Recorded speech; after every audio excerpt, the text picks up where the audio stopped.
আসসালামু আলাইকুম viewers, welcome to my channel best cook recipes. আমার আজকের রেসিপি হচ্ছে কোরবানি ঈদ স্পেশাল স্পাইসি আলু দিয়ে গরুর মাংসের ঝোল। একদম সহজভাবে রেসিপিটি শেয়ার করছি। আমি 100% গ্যারান্টি দিয়ে বলছি আপনাদের কাছেও ভালো লাগবে। আসছে ঈদে আপনারা অনায়াসে রান্নাটি করতে পারেন, আর পোলাও, বিরিয়ানি, খিচুড়ির সাথে অনায়াসে খেতে পারেন। তো কথা আর বাড়াবো না, এবার চলে যাচ্ছি পুরো রেসিপিতে। আজ আমি রান্নাটা করব প্রেসার কুকারে। রান্নার জন্য এখানে আমি 3 কেজি গরু মাংস, হাড়, চর্বি, কলিজা, গুর্দা সহ নিয়েছি। মাংসগুলোকে একটু বড় করে কেটে ধুয়ে তারপর পানিটাকে ঝরিয়ে নিয়েছি। প্রথমে অ্যাড করছি 2 টেবিল চামচ ভিনেগার, 2 টেবিল চামচ সয়া সস, পরিমাণ মতো লবণ। এখন অ্যাড করছি 3 টেবিল চামচ রসুন পেস্ট, 3 টেবিল চামচ আদা পেস্ট। আমি আজকে হাত দিয়ে দিচ্ছি। এখন অ্যাড করছি 1.5 টেবিল চামচ জিরা বাটা। এখন অ্যাড করছি 2 টেবিল চামচ হলুদের গুঁড়ো, 2 টেবিল চামচ ধনিয়ার গুঁড়ো, আর সামান্য জায়ফল এবং জয়ত্রীর গুঁড়ো। জায়ফল এবং জয়ত্রীর ফ্লেভার কিন্তু খুবই স্ট্রং, খুব বেশি দেওয়া যাবে না। অ্যাড করছি 2 টেবিল চামচ লাল মরিচের গুঁড়ো, তবে মরিচটা যে যতটুকু ঝাল খেতে চান সেই অনুযায়ী বাড়িয়ে কিংবা কমিয়ে দিতে পারেন। এখন অ্যাড করছি 1/2 টেবিল চামচ কালো গোলমরিচের গুঁড়ো। অ্যাড করছি 2 টেবিল চামচ হট টমেটো সস। এখন অ্যাড করছি আস্ত গরম মশলা, তেজপাতা, কয়েক টুকরো দারুচিনি, 10-12টি এলাচ, 7-8টি লবঙ্গ। অ্যাড করছি 1/2 টেবিল চামচ গরম মশলার গুঁড়ো। ও হে, ভালো কথা, আমি প্রেসার কুকারে রান্না করছি, আপনারা যে কোনো পাত্রে রান্না করতে পারেন, সেই ক্ষেত্রে সময়টা কম বেশি লাগতে পারে। এখন গরম করে নেওয়া 2 টেবিল চামচ রান্নার তেল অ্যাড করছি। এবার অ্যাড করছি কুচি করে নেওয়া পেঁয়াজ। আমি হাত দিয়ে দিচ্ছি প্রায় 3 কাপ পরিমাণ। এই রেসিপিতে পেঁয়াজের পরিমাণটা অবশ্যই বেশি দিতে হবে যদি ভালো টেস্ট পেতে চান। এখন অ্যাড করছি 1 টেবিল চামচ চিনি, আরও অ্যাড করছি 2 টেবিল চামচ ঘি। ঘিটা দেওয়ার চেষ্টা করবেন, তাহলে শাহী ফ্লেভার পাবেন। আমি উল্টে পাল্টে কিভাবে মিক্সড করছি আপনারা স্ক্রিনে দেখে নিশ্চয়ই বুঝতে পারছেন। এবার 1/3 কাপের মতো রান্নার তেল অ্যাড করছি, তারপর ভালোভাবে মিক্সড করে নিয়ে অ্যাড করছি 1/2 কাপের মতো টক দই। টক দই হাতের কাছে না থাকলে মিষ্টি দইও দিতে পারেন, তবে দইটা কোনোভাবে স্কিপ করা যাবে না। এখন হাত দিয়ে খুব ভালোভাবে মিক্সড করে নিচ্ছি। এরপর ফ্রিজের নর্মাল চেম্বারে রেখে দেব সারা রাতের জন্য। পরের দিন প্রেসার কুকারটাকে চুলোতে বসিয়ে দিলাম। এখন কিন্তু চুলোর আঁচ হাইটে আছে। একটু নেড়ে চেড়ে ঢেকে দিচ্ছি। 5 থেকে 6 মিনিট জাল করে নিয়েছি। এবার খুব ভালোভাবে আবারও উল্টে পাল্টে মিক্সড করে নিচ্ছি। কিছুক্ষণ কষিয়ে নিয়ে এখন অ্যাড করছি 1/2 কাপের মতো পেঁয়াজ বাটা। এরপর নেড়ে চেড়ে আরও বেশ কিছুক্ষণ মাংসটাকে কষিয়ে নেব।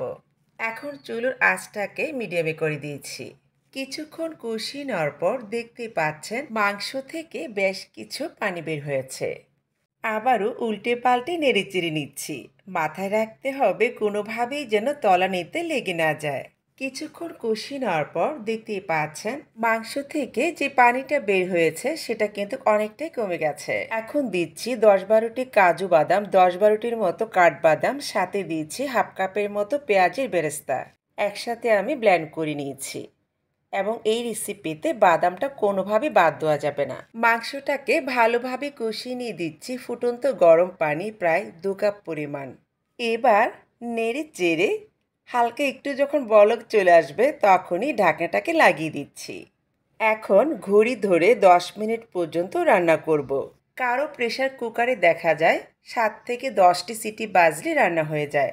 এক এক প্রেসার কুকারে এক এক রকম নিয়ম। 10 মিনিট হয়ে গেছে।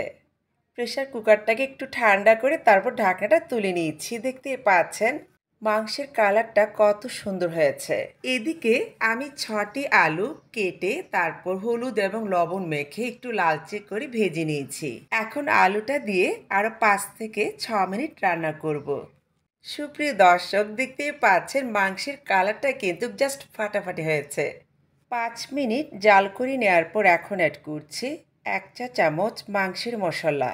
অ্যাড করছি 1/2 চা চামচ কালো গোলমরিচের গুঁড়ো। রান্নার শেষ পর্যায়ে যখন এইসব উপকরণগুলো ব্যবহার করবেন ফ্লেভারটা যেমন ভালো পাবেন, খাবারটাও টেস্টি হবে। সুন্দর একটা ফ্লেভারের জন্য অ্যাড করছি কয়েকটা আস্ত কাঁচামরিচ। খাবারের টেস্টটাকে বাড়ানোর জন্য দিচ্ছি 1 চা চামচ টেস্টিং সল্ট। যারা টেস্টিং সল্ট পছন্দ করে না সেক্ষেত্রে স্কিপ করতে পারে। আরও দিচ্ছি বড় চামচে উঁচু করে 2 টেবিল চামচ গুঁড়ো দুধ। কিছুক্ষণ জাল করে নেওয়ার পর গ্রেভিটা ঠিক এরকমই হবে।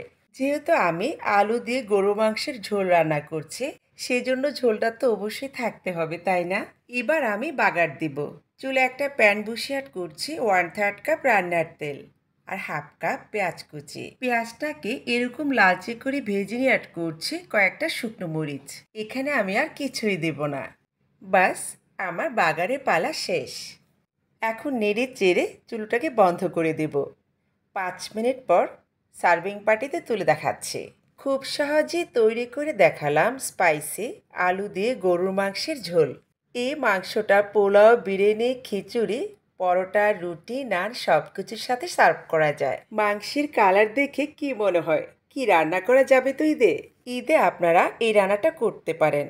আমি আলু দিয়ে রান্না করেছি, চাইলে আপনারা আলু ছাড়াও রান্না করতে পারেন। স্বাদে গন্ধে কোনো রকম হেরফের হবে না। যারা নতুন রাঁধুনি কিংবা ব্যাচেলার ভাই বোন আছেন, আশা করি আমার আজকের রেসিপি আপনাদের উপকারে আসবে। রেসিপি ভালো লেগে থাকলে লাইক করবেন, শেয়ার করবেন আর চ্যানেল সাবস্ক্রাইব করবেন আর পেজ ফলো করবেন। এতক্ষণ আমার সাথে থাকার জন্য অনেক ধন্যবাদ জানাচ্ছি।